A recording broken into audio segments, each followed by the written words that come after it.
Hi everyone. It's been a while since I posted a video, but I decided I'd make the effort for Mental Health Awareness Week. As always, I'm late to it, as is tradition on this channel. The reason for that is, and I've never really explained that, is because I don't keep an eye on the news, I don't keep track of trends and hashtags and things that are going on. It usually crops up somewhere in my news feed and I think, oh yeah, it's Mental Health Awareness Week.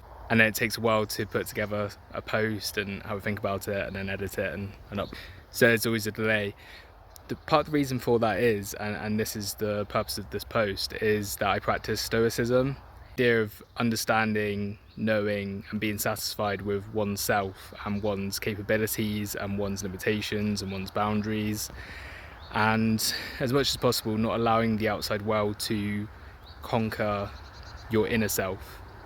It's being consistent, having integrity, being emotionally mature, pursuing your purpose in life and demonstrating the values that you wish to display to the world in light of whatever else is going around you. If you're under duress, if you're experiencing stress, if the world's going through a sort of negative period or there's bad things in the news going on, you're in a bad position in life, being the same person throughout and just riding that consistent wave. Someone I have a great deal of respect for is Jocko Willink. He's a famous podcaster as well as several other things.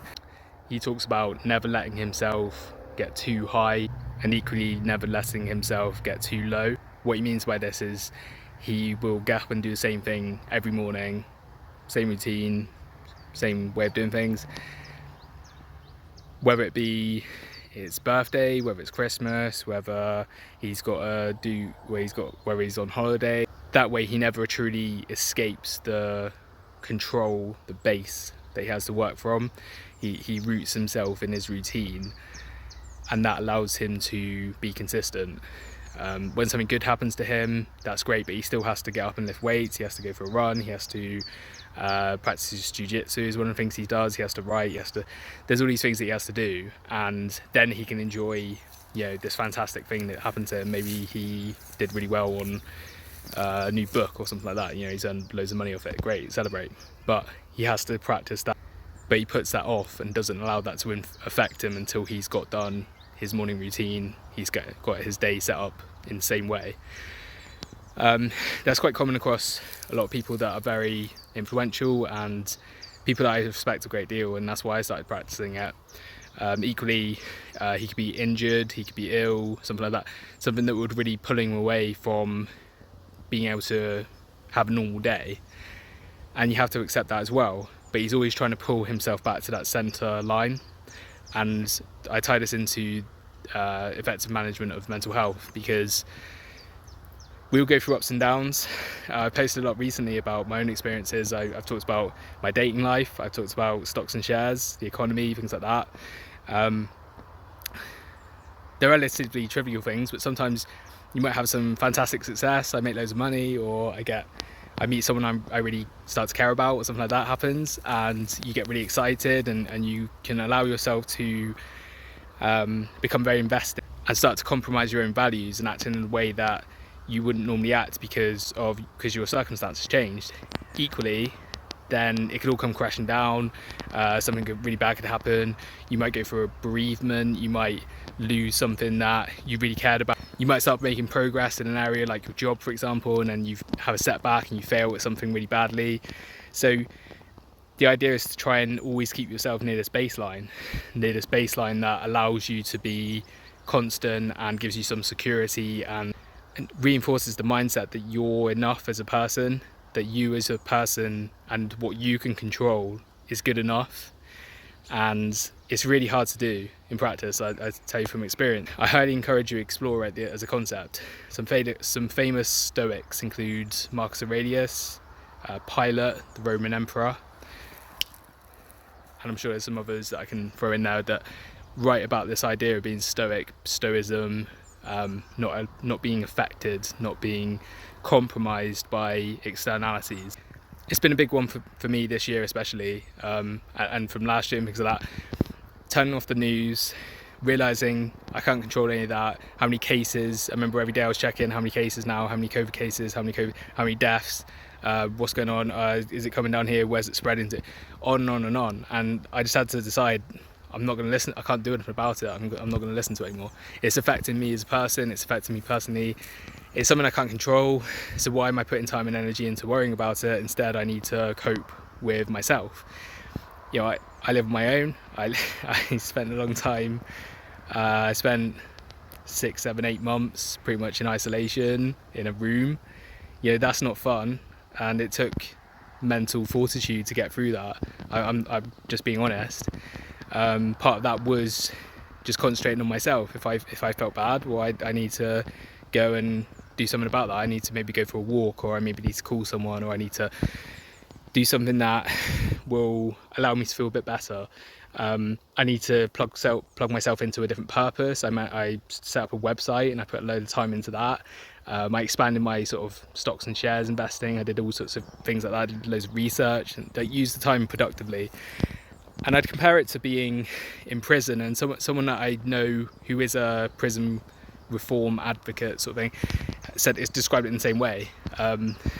It was like a period of our lives where we couldn't do the things we normally would be able to do, and as such you have the choice to either sit and be frustrated about that fact that you can't control this thing, or you accept that you can't control it and you carry on with your life as you would anyway, but without these privileges that you come to expect as being normal. So even like I can exercise at home, great, I'll just do that. Okay, I can't go to the gym, I can't go socialize with people, okay, but I can exercise, I can get something out of my system, I can get that out of my system at home, I can do that myself, so that's what I'll do. I can make some money, I have time to sit at home and be boring, and I'm not really missing out on anything social or being like an outcast or anything like that. Great, I've got this time. It's reframing the perspective, and the point is focusing on what you can control. There's a saying, I wish I could remember it, I'm just going off script here. It's something like, give me the ability to control the things I can, the strength to deal with the things I can't, and the wisdom to know the difference. I'm sure I got that wrong. Hopefully we'll recognise the quote I'm referencing. So, takeaways. What I'd like you to do is to think about the things that are causing you stress, that are causing you to act in ways that you wouldn't normally behave. It can be things like what would people think of you. It could be things that rules that people are imposing on you. It can be something like at work where you're feeling stressed and pressured and anxious. It can be situations where you feel you don't have many friends, or you don't have a girlfriend or a boyfriend or whatever, or you don't have you're not able to do something that society expects of you, and you don't really have much control over it. You don't have much control. The only thing you can control is yourself, is the quality of the person that you are, is the way you deal with these things. Another quote I'd like to reference is a Buddha quote, and it's, pain is a fact, suffering is a choice.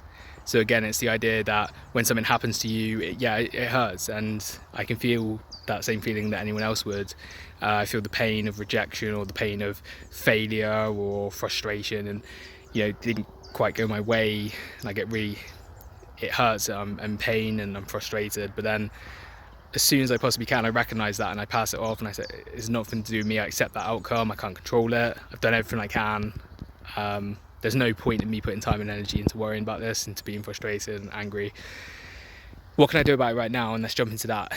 And it didn't come easy to me. I'm not naturally like wired that way. I'm not some ultra resilient person. It took a lot of practice to do that, and a lot of that, again, I've talked about journaling, I've talked about writing things down and talking myself through stuff.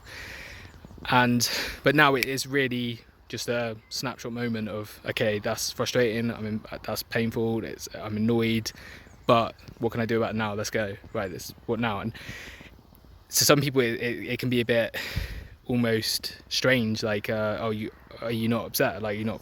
No, I am, but I need to concentrate on what I can do about it. I can't do anything about the outcome now, but I need to jump into what I can do, if that makes sense. So I rambled a little bit, but I hope this speaks to someone out there. I hope it's practical advice you can apply, and again, I'll try and reference everything I talked about here, and otherwise, couldn't have asked for a more gorgeous bank holiday weekend, so I really hope everyone in the UK and everyone all around the world is having a really good time and things are going well for you. If not, then I hope that you can take this advice and practically apply it, and maybe it will help someone out there just to sort of cope with some sort of situation they're in, like it did me. And with that, I wish you all the best of luck, and I'll see you soon.